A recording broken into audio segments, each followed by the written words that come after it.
Hey guys, क्या हाल चाल आप सबके। माय नेम इज़ जेवी सिंह, एक बार फिर से आपके सामने हाजिर हूं। और अभी देखिए कि हमने भी एक बच्चों से सर्वे के लिए लिंक दिया था, उसमें बहुत सारा डेटा लिया। और अभी हम देख रहे हैं आजकल तो भैया टेक्नोलॉजी का ज़माना है, और दे दनादन आप देखिए कि मैक्सिमम जगहों पे जो है ऑलरेडी बहुत सारे स्टूडेंट्स का डेटा आ चुका है। और उस डेटा के आधार पर अभी स्टूडेंट्स को क्या करना चाहिए, क्योंकि आप देखिए दो तरह की कैटेगरी में स्टूडेंट बटे हुए हैं। एक तो वो हैं भाई मेरे जो बिल्कुल ऊपर वाली कैटेगरी में है ना, जिनके 150 प्लस आ रखे हैं, तो वो तो एकदम निश्चिंत है, उन्हें वो तो सुखी है, उन्हें तो कोई टेंशन है नहीं है। और एक वो भी सुखी हैं जिनके कि 100 से भी नीचे आ रखे हैं। लेकिन ये जो बीच वाले कैंडिडेट हैं, ये बेचारे थोड़े से दुखी हैं, है ना। इनको समझ ही नहीं आ रहा कि अभी क्या करना चाहिए, है ना। यानी 100 से 150 के बीच वाले जितने भी स्टूडेंट हैं, वो एकदम ऐसे घबराए हुए हैं कि भैया करना क्या चाहिए। और सुबह से मेरे खुद के पास इतने मैसेज आ चुके हैं भाई मेरे, और एक एक स्टूडेंट का रिप्लाई करना भी अपने आप में एक चैलेंज है, मुश्किल है। तो अभी मैं जो है आज की वीडियो हमारी थोड़ा सा कट ऑफ से रिलेटेड होने वाली कि कैसी चीज़ें जा सकती हैं, है ना। और हार्डेस्ट शिफ्ट कौन सी। लगभग हमने जो कैंडिडेट्स हम देखे, कुछ कैंडिडेट्स वो थे जिन्होंने हमारा गूगल फॉर्म भरा, और कुछ देखिए कि बहुत सारी अलग अलग वेबसाइट से, जैसे रैंक मित्रा वगैरह वाली होगी, है ना। तो वहाँ पे भी बहुत सारे कैंडिडेट्स ने भरा। लगभग अभी मोटे मोटे तौर पे 1,77,000 या 2 लाख के आसपास जो है कैंडिडेट्स ऑलरेडी इस फॉर्म को फिल कर चुके हैं। तो इसका मतलब है कि ओवरऑल जो हम चीज़ें देखने वाले हैं, एक थोड़ा सा बड़े स्केल पे देखने वाले हैं, है ना। बट बेसिकली देखना तो चाहिए कि आप देखो 20-25 लाख लोगों ने पेपर दिया, तो ऐसा तो है नहीं कि बिल्कुल चीज़ें एक्यूरेट हो जाएंगी। और ये वीडियो उस पर्सपेक्टिव से नहीं है कि मेरे को किसी को मजे देने हैं तो मैं यहाँ पे लगा हुआ हूँ कट ऑफ का दिखाने, है ना, दिखावा करने। तो वैसा कुछ नहीं है इस वीडियो के अंदर। अगर आप वैसी एक्सपेक्टेशन लेकर यहाँ पे आए तो फिर मत देखिए, है ना। केवल और केवल उस तरीके से कि भैया किन लोगों को जो है तैयारी अभी मेंस की करनी चाहिए, और किन लोगों को जो है थोड़ा सा आगे फर्दर फ्यूचर की तरफ देखने की जरूरत है कि भैया अब हमें क्या करना चाहिए। तो उस एंगल से है। और छोटी मोटी गलतियां भी हो सकती हैं, ऐसा मैं 100% दावा, मैं कोई खुदा तो हूं नहीं, है ना, कि मैं आज दावा स्टैंप लगा के चला जाऊं कि भैया यही जो मैंने बोल दिया और यही सब कुछ सही है। तो ऐसा भी पॉसिबल नहीं है। लेकिन एक जो डेटा के आधार पे एक रफ सा आइडिया मेरे को दिख रहा है, मैं वो चीज़ें जो है यहाँ पे डिस्कस करूंगा। एक और चीज़ मैं बता दूं कि इससे पहले मैंने जो एक वीडियो बनाई थी, उसके अंदर जो मैंने बोला था कि जब डेटा आ जाएगा तब हम बात करेंगे, तो यहाँ पे जो है ऑलरेडी मैंने आपको ये भी बताया था कि भैया पहले और अब की कट ऑफ में किस तरह का अंतर रह सकता है। जो पिछले साल थी वो लगभग 150 के आसपास रही थी, है ना। और उससे भी पिछले साल देखते हैं तो 114 के आसपास रही थी, ये भी मैंने आप लोग को बताया था, है ना। तो ये जनरल की कट ऑफ है। और यहाँ पे वैकेंसी कितनी थी, लगभग 37,000 के आसपास वैकेंसी। और यहाँ पे कितनी थी, लगभग 84-8500 के आसपास वैकेंसी थी। तो मैंने ये क्लियर कर दिया था कि अगर आप सोच रहे हो कि 120 तक आपके कट ऑफ चली जाएगी, तो ये तो किसी भी एंगल से पॉसिबल नहीं है। और ये जो डेटा है, डेटा के आधार पे भी मैं एक चीज़ आप लोग को कंफर्म कर दूं कि जो लगभग मेरे को जो समझ में आया है कि 1 लाख के आसपास कैंडिडेट ऐसे जरूर हैं जिनके 120 के आसपास नंबर बनते हैं ना। लगभग मैं बता रहा हूं, एक रफ सा आइडिया बता रहा हूं। तो यानी कि ये अपने आप में एक बहुत बड़ा डेटा हो जाता है। तो आप अगर ये सोच रहे हैं कि 120 कट ऑफ चली जाएगी, तो ये तो किसी भी एंगल से नहीं हो सकता। मैं नॉर्मलाइज्ड की बात कर रहा हूं, ठीक है। मैं अभी रो स्कोर पे आऊंगा, तो ये नहीं मैं बता रहा कि अभी रो स्कोर के हिसाब से क्या है, मैं नॉर्मलाइज्ड की बात अभी कर रहा हूं। तो आप कंफ्यूज मत हो जाइएगा उसके लिए, ठीक है। अब बहुत सारे बच्चे यहाँ पे जो है अपनी अपनी डिटेल्स लिख रहे हैं। मैं वही बोल रहा हूँ, मेरे को जितने लोग यहाँ पे लिख रहे हैं उससे कहीं ज्यादा लोगों ने इतने मैसेज भर दिए है ना कि सर प्लीज बता दीजिए, प्लीज बता दीजिए। और रिस्पांस नहीं देते हैं तो भैया वहां से इतना ज्यादा एग्रेशन दिखाते हैं ना, गुस्से वाली स्माइलियां भेज देती हैं वो लड़कियां, तो और हमारा दिल और घबरा जाता है कि भैया चल क्या रहा है। तो ये देखिए कुछ मैं और चीज़ें आपको दिखा देता हूं कि ये कुछ हमारे स्टूडेंट हैं जिन्होंने जीके में बहुत ही अच्छा स्कोर किया। मैंने इनका टेलीग्राम पे भी डाला था, ठीक है। तो आप देखिए लगभग 40 नंबर आ गए जीके में भाई। तो ये कमाल की ही चीज़ है, क्योंकि टफ एग्जाम जब होता है, स्पेशली आप देखिए इस बार जीके ने ही सबकी कमर तोड़ी है। अब मैक्सिमम स्टूडेंट का देख लीजिए जीके में किसके नंबर आए हैं, दिखाइए आप मेरे को, है ना। बहुत कम स्टूडेंट हमें देखने को मिलेंगे। और ये 40 नंबर जिसके आगे, तो आप सोचिए कि क्या खतरनाक चीज़ है। और क्या चाहिए भाई, 50 में से 40 चाहिए तो बहुत होते हैं भाई मेरे, है ना। तो ये देखिए बहुत सारे कैंडिडेट्स ने यहाँ पे अपने फीडबैक्स, अपने स्कोर जो है हमारे साथ शेयर कर रखे हैं। आप देख सकते हैं यहाँ पे किसी के 30 आ रखे, 31 आ गए, ये भी बहुत बढ़िया स्कोर माना जाएगा। इसके 26 आ गए, है ना। और एक कैंडिडेट ऐसा था, शायद मैंने लगाया नहीं है, उसने तो बोला था भाई मेरे कि मैं सिर्फ 13 अटेम्प्ट कर गया, 13 के 13 सही हो गए, और आखिरी में सिर्फ आपसे पढ़ के गया था, है ना। तो ये एक कुछ चीज़ें इसलिए शेयर कर रहा हूँ कि आपको, ताकि एक वो रहे कि हाँ ऐसा नहीं है कि मैं कुछ भी बता रहा हूँ यहाँ पे, ठीक है जी। ये अब देखिए कि पूरी मैंने एक एक्सेल भी बना रखी है। मैं थोड़ा सा दिखा देता हूँ, कहाँ गया मेरा माउस, कहाँ गया भाई, एक सेकंड रुक जाइए, मैं आपको दिखा देता हूँ यहाँ पे पहले। ये जो है, ये एक एक्सेल शीट भी हम लोगों ने बना रखी है ना। तो टीम को बोला था कि भैया बना देना थोड़ा सा पूरा का पूरा। तो ये आप देख सकते हैं यहाँ पे, है ना। ये सारे का सारा डेटा है, इसके आधार पर भी मैं पूरा बताने वाला हूँ आप लोगों को। हर शिफ्ट के हिसाब से मैंने लिख दिया, और यहाँ पे नंबर ऑफ स्टूडेंट्स लिख दिया। जब आप देखिए इन नंबर ऑफ स्टूडेंट्स को कैलकुलेट करेंगे, आप पूरा ऊपर से लेके एक बार एक्सेल में नीचे तक देखिए एक बार, यहाँ पे जब आप देखेंगे तो यहाँ दिख रहा होगा लगभग 101,77,000 जो है कैंडिडेट इसके अंदर है, उनका जो है ये डेटा यूज़ किया गया है। और जब आप इनकी एवरेज निकालते हैं, आप देखो इनके ऊपर पूरा फॉर्मूला लगाया है ना, ये जितने भी मार्क्स हैं इसकी एवरेज निकाली गई है, तो उसके आधार पर जो है पूरी की पूरी चीज़ें जो है मैंने यहाँ पर की हैं। तो आइए मैं फटाफट से आपको दिखा देता हूँ एक बारी कि हमने बनाया क्या है और किस एंगल से हमने इस पर वर्किंग की है। आप देखो कि ये जितनी भी आपको शिफ्ट यहाँ पे दिखाई दे रही हैं ये हार्ड शिफ्ट्स हैं। अब ये हार्ड शिफ्ट किस आधार पे मैं बोल रहा हूँ वो भी मैं थोड़ा सा एक रफ आइडिया आपको दे देता हूँ। मैंने किया क्या है, यहाँ पे जितनी भी शिफ्ट्स के कैंडिडेटों ने यहाँ पे अलग अलग पोर्टल्स के अंदर अलग अलग डेटा भर रखा था, तो मैंने क्या किया है उनका सबका एक एवरेज निकाला है और उस एवरेज के आधार पे देख लिया कि इस एवरेज का भी फर्दर एवरेज क्या बनता है। यानी हर शिफ्ट का जितनी भी शिफ्ट थी सभी का एवरेज निकाला, तो वो बनता है आपका लगभग 120-121 के आसपास बनता है। और हमें क्या देखना है एक तरह से कि अब ये एवरेज का डिफरेंस जो है इसके साथ क्या है, या फिर आप इसको ऐसे भी समझ सकते हैं कि जो सबसे टफ शिफ्ट थी उसके अंदर बच्चे के मार्क्स कितने हैं, और एक हम देख सकते हैं जो सबसे इजी शिफ्ट थी उसके अंदर कितने हैं, है ना। तो यहाँ पे लगभग 130 हो गए अगर आपको सीधा सीधा ही समझना है बात को, और यहाँ पे हो गए लगभग 110। तो मोटा मोटे तौर पे आप शायद समझ पाएंगे कि 100 मतलब यहाँ से भी एक आप आइडिया ले सकते हैं कि जो नॉर्मलाइजेशन की रेंज है वो कितनी की जा सकती है ना। यानी कि 110 से अगर 130 जा रहे हैं कैंडिडेट के, तो यानी कि लगभग ये हो सकता है, ये ऐसा देखिए फिक्स नहीं बताया जा सकता, ये बहुत बड़े डेटा के हिसाब से सब चेंज होता है। तो आप बोल सकते हैं कि हो सकता है कि 10 से 20 नंबर के बीच में नॉर्मलाइजेशन का फर्क पड़े।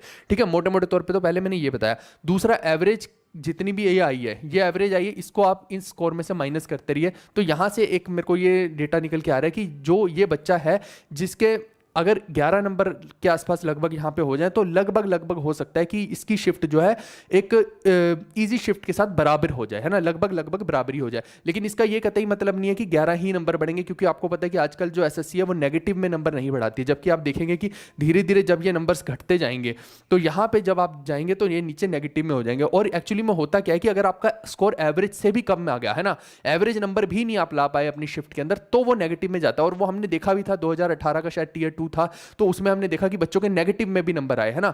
तो एक बच्चा जिसके 185 से 200 में से अगर 185 से नीचे स्कोर हुआ तो तुरंत उसके जो है नेगेटिव में जाना शुरू हो गए थे। तो ऐसा भी हमने देखा। तो वो नेगेटिव क्यों जाते हैं, मैंने वो भी आपको एक रीजन उसका बता दिया है। तो यहां से आप ये देख सकते हैं कि ये मोटे मोटे तौर पे जो है हार्ड शिफ्ट्स मानी जाएंगी। अब ये हो सकता है कि कोई शिफ्ट ऊपर चली जाए, कोई नीचे चली जाए, ऐसा कोई दावा नहीं कर सकता यहाँ पे बैठ के कि 100% जो है जो यहाँ पे लिख दी शिफ्ट कि हाँ अगर यही है तो यही हार्ड है। क्योंकि मैंने बोला ना लगभग 2 लाख बच्चों का डेटा है ये। तो अब इसमें आप सोचिए कि अगर 10 लाख बच्चों का डेटा हो जाए और वो सारे के सारे बच्चे ऐसे हो जाएं कि भैया सपोज करो उनका इस शिफ्ट में जो है मार्क्स कम आने शुरू हो जाए, तो फिर ये सब चीज़ें चेंज रह जाएंगी, है ना, धरी की धरी रह जाएंगी। तो ये आप देख सकते हैं पूरा इस हिसाब से आप अपनी शिफ्ट के अकॉर्डिंग यहाँ पे चेक कर सकते हैं कि लगभग जो है आपकी चीज़ें क्या होने वाली हैं। ये एवरेज मार्क्स के हिसाब से मैंने आपको यहाँ पे बताया है। ठीक है भाई, यहाँ पे जैसे 11 नंबर हो गया, इसके बाद इसके जो है 8.3 बढ़ेंगे, इसके 6.8 बढ़ेंगे, ये आप माइनस कर करके अपनी शिफ्ट के अकॉर्डिंग देख सकते हैं। ठीक है जी। और अगेन मैं बता चुका हूँ कि ऐसा जरूरी नहीं है कि इतने ही नंबर बढ़ेंगे, ये हो सकता है कि इसके जो है 20 नंबर बढ़ जाए, है ना। और वैसे भी जो है अगर इसका स्कोर मान लीजिए कि 115 116 अगर आ गया तो वहां से हमें और इसके नंबर्स में जो है पुश देखने को मिलेगा। अगर इसके नंबर ही कम है तो जरूरी नहीं है कि इसके बहुत ज्यादा नंबर बढ़ेंगे, है ना, तो जो है इसके कम ही नंबर बढ़ेंगे। अगर वहीं पे आप देखिए कि एक बच्चा था जो 2018 के मेंस में 200 में से 200 लेके आया था, तो उसके कितने हो गए थे, लगभग 248 के आसपास नंबर हो गए थे, यानी 48 मार्क्स मैक्सिमम बढ़ गए थे उसके, है ना। तो अब आप ये थोड़ी सोच सकते हैं कि जिसके सबसे कम नंबर आ रखे हैं उसके मैक्सिमम बढ़ जाएंगे, ये तो नहीं हो सकता ना। तो हो सकता है कि यहाँ पे जो है हमें 10 से 20 नंबर के बीच में वेरिएशन देखने को मिले। ऐसे ही सेम यहाँ वाली शिफ्ट जितनी भी आप देख रहे हैं ये लगभग मैं मॉडरेट की कैटेगरी में डाल रहा हूँ, क्योंकि इसमें जो है नेगेटिव भी कम हुई है ना। तो इवन पॉजिटिव से लगभग की नेगेटिव की फॉर्मिंग है। ऐसे ही आप थोड़ा सा और आगे जाएंगे तो फिर ये जो है इजी शिफ्ट्स में कंसीडर हो जाएंगे, क्योंकि इसमें आप देखिए कि -8.9 तक भी जा रही है। उसका कारण मैंने ऑलरेडी आपको समझा दिया है कि अगर आपका इससे भी नीचे स्कोर आया तो रियलिटी में यही होना चाहिए कि वो नेगेटिव में जाना चाहिए है। लेकिन अब वो एसएससी अगर उसको नेगेटिव में नहीं करती है ना, तो फिर क्या होगा कि यानी कि इस शिफ्ट वाले बच्चे के हो सकता है मार्क्स उतने ज़्यादा ना बढ़े। यानी कि अगर आपका इतना स्कोर है 130 ही नंबर लाए तो हो सकता है आपके 1-2 ही नंबर बढ़े यहाँ पे। तो कहने का मतलब है कि इससे एक बात क्लियर हो रही है कि अगर एक बच्चा इजी शिफ्ट में है और उसके 130 नंबर भी आ रहे हैं तो उसे बहुत ज़्यादा कोई खुश होने की ज़रूरत नहीं है। और वहीं पे एक बच्चा जो है अगर वो हार्ड शिफ्ट में है ना, हार्ड शिफ्ट में है और उसके 115 या 120 नंबर आ रहे हैं तो उसे ज़्यादा दुखी होने की ज़रूरत नहीं है। यहाँ से एक चीज़ का कंक्लूजन निकल रहा है, मैं जो जो कंक्लूजन यहाँ से निकल सकते हैं, प्रोवाइडेड कि ये बच्चों ने डेटा सही भर रखा है ना। अगर बच्चों ने डेटा गलत भर रखा है तो फिर ये सारे रिजल्ट्स जो है चेंज हो जाएंगे, वेरी हो जाएंगे, है ना। मजे के लिए लोगों ने भर रखा है डेटा तो फिर उसका कोई मतलब नहीं है, वो सब रिजल्ट्स जो है वेरी हो जाएंगे उस केस में। ठीक है भाई, तो मैं वही बोल रहा हूं कि फिर चीजें जो है बदल जाएंगी। अब इसीलिए डर लगता है कि भाई बताएं कट ऑफ के ना बताएं, लेकिन ठीक है, अब सुबह से नाक में दम कर रखा है तो जो मेरे पास डेटा मैं उसके आधार पे आपको सारी की सारी चीजें बता रहा हूं। तो ऐसे ही ये जो है इजी वाले भी देख लेंगे अपने अकॉर्डिंग।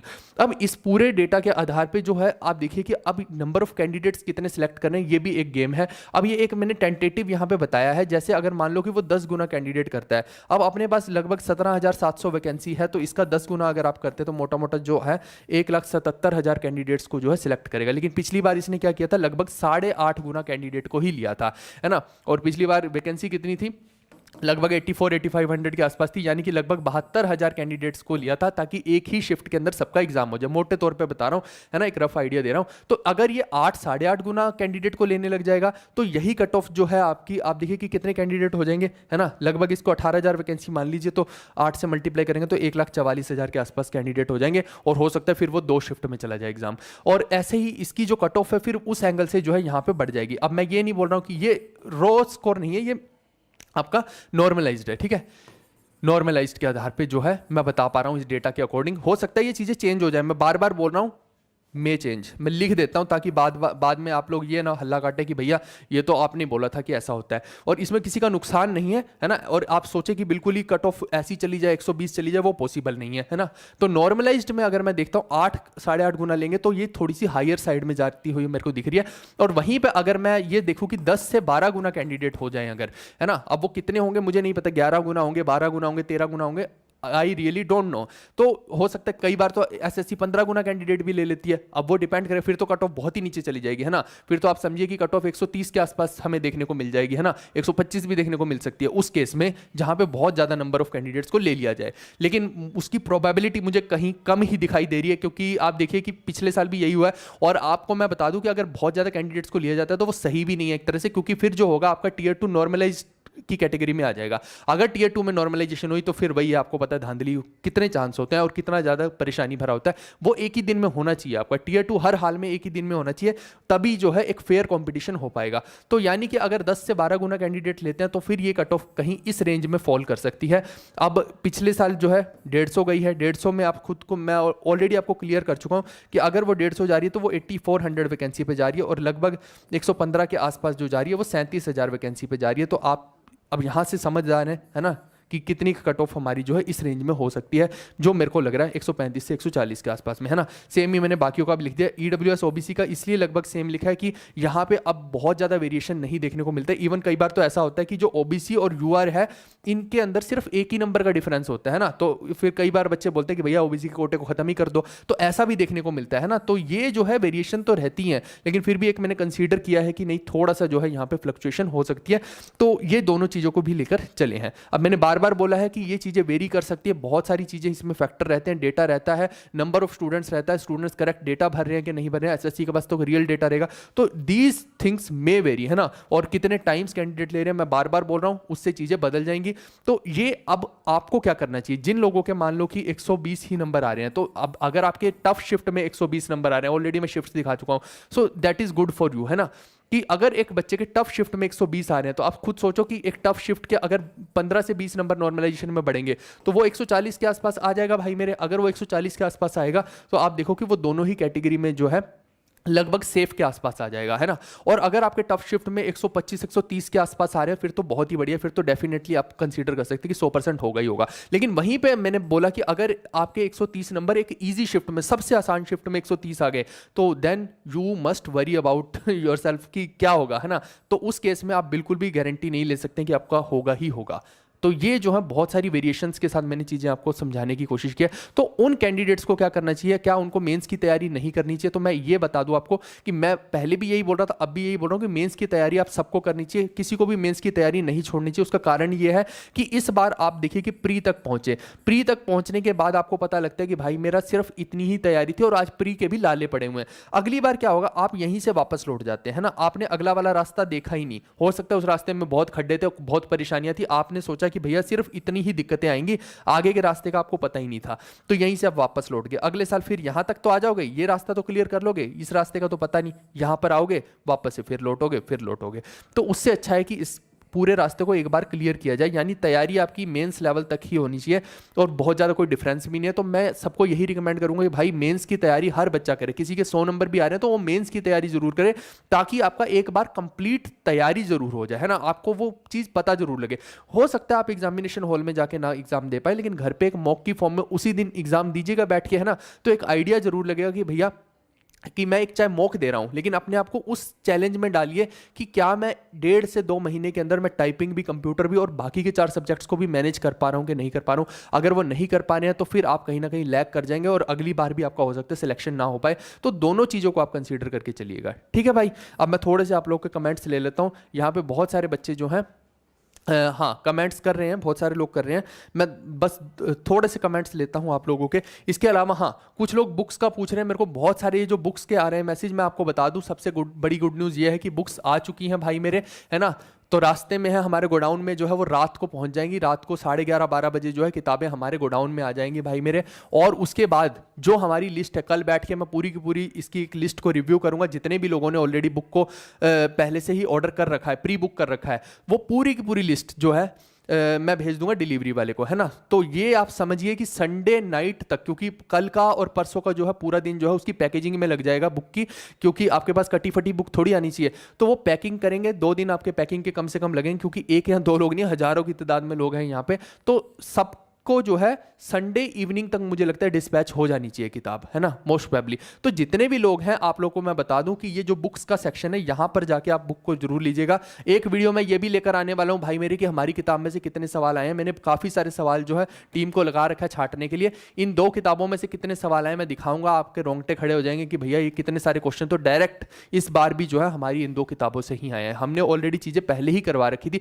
तभी तो किसी बच्चे के 40 आए हैं नंबर, नहीं तो 40-40 नंबर किस बच्चे के आ सकते हैं ना। वो बच्चा डायरेक्टली हमारे साथ टच में है, पिछले 1 साल से जो है कंप्लीटली A to Z जो है उसको मैं गाइड कर रहा हूं, है ना, तब जाके जो है उसके 50 में से 40 नंबर आए हैं। तो वही चीज है कि आप कहां पे फॉल कर रहे हैं, किस रास्ते पे चलना चाहते हैं, वो आपको डिसाइड करना है। तो जो भी लोग हैं, ये बुक फिर आउट ऑफ स्टॉक हो जाएगी और फिर हो सकता है कि ये 1.5 से 2 महीने के बाद ही आए, या हो सकता है उससे भी लेट आए अगर आएगी तो, है ना। और ये अभी भी जो चल रहा है ये प्रीमियम वर्जन चल रहा है, इसीलिए इसका प्राइस जो 899 है ना। मैंने आपको बोला था एक लो एंड वर्जन, घटिया पेज क्वालिटी, चूरन के पेज लगा दूं तो मैं 400-500 की भी बुक ला सकता हूं, लेकिन ये अच्छी बुक है, इसका कंटेंट अच्छा है और हमने बहुत सारा सुधार कर दिए इस किताब के अंदर, और भी जो हमें बच्चों ने फीडबैक दिए थे। तो ये जो किताब है, या बुक सेक्शन में, जीवी कक्षा एप्लीकेशन के बुक सेक्शन में जाके ले सकते हैं, बिल्कुल सेफ है ना। कई लोगों को लगता है कि भैया यहाँ पे कुछ फ्रॉड तो नहीं है, कुछ फ्रॉड नहीं है यहाँ पे, है ना। 899 आप पे करेंगे और ये किताब आपके घर तक पहुंच जाएगी दोस्तों। तो आपको बिल्कुल भी परेशान नहीं होना है, मैंने ऑलरेडी बता दिया। तो ट्रैकिंग आईडी जो है मैं आपको मंडे को शेयर कर दूंगा सब बच्चों को। वैसे तो मैक्सिमम बच्चों को मैसेज चला जाएगा, लेकिन फिर भी जो बच्चे जिनको मंडे तक मैसेज नहीं जाएगा ट्रैकिंग आईडी का, उनके लिए मैं एक अलग से लिस्ट बना के टेलीग्राम में जैसे लास्ट टाइम शेयर की थी वैसे भी कर दूंगा, ठीक है भाई।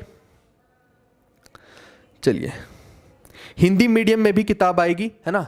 तो ये कुछ लोग पता नहीं क्या अजीबोगरीब बातें करते हैं। हिंदी मीडियम में भी किताब आएगी भाई मेरे, बन रही है, और 10 तारीख के आसपास हिंदी मीडियम के भी प्री ऑर्डर लेना शुरू कर देंगे। अब इसका जो भी बच्चा ऑर्डर करेगा 6 से 7 दिन में उसके घर पे किताब होगी, क्योंकि किताब आ चुकी है। अब ये प्री ऑर्डर नहीं है, तो जो भी इसको ऑर्डर करेगा तुरंत किताब उसके घर पे होगी, ठीक है भाई, 6 से 7 दिन के अंदर। बिल्कुल, बहुत सारे बच्चे यही बता रहे हैं कि हम इस कैटेगरी के हैं और यहाँ पे इतने इतने मार्क्स हैं। तो मैंने ऑलरेडी आपको यहाँ पे बता दिया दोस्तों कि आप इस हिसाब से देख लेना, और बहुत सारे वेरिएशन भी रह सकते हैं, वो वेरिएशन भी मैंने समझा दिए हैं। अब वही चीज़ को मैं बार बार रिपीट करूँगा तो उसका कोई सेंस नहीं बैठेगा, ठीक है भाई। और क्या पूछ रहे हैं सभी भाई मेरे, है ना, यहाँ पे भी लोगों ने परेशान कर लिया और सेम पूछ रहे हैं। अब एक एक बच्चे को नहीं बताया जा सकता भाई मेरे, है ना। बिल्कुल नहीं बताया जा सकता, एक एक बच्चे को बताएंगे तो बहुत मुश्किल हो जाएगा दोस्तों, है ना। मैंने ऑलरेडी यहाँ पे आपको क्लियर कर दिया है। चलिए ठीक है, मुझे लगता है कि मैक्सिमम चीज़ें तो ऑलरेडी मैं क्लियर कर चुका हूँ, और आई होप कि ये इससे केवल और केवल एक आपको डायरेक्शन मिलेगी कि अब आपको क्या करना चाहिए। हम मिलते हैं नेक्स्ट वीडियो में। Bye bye, take care, see you, love you all.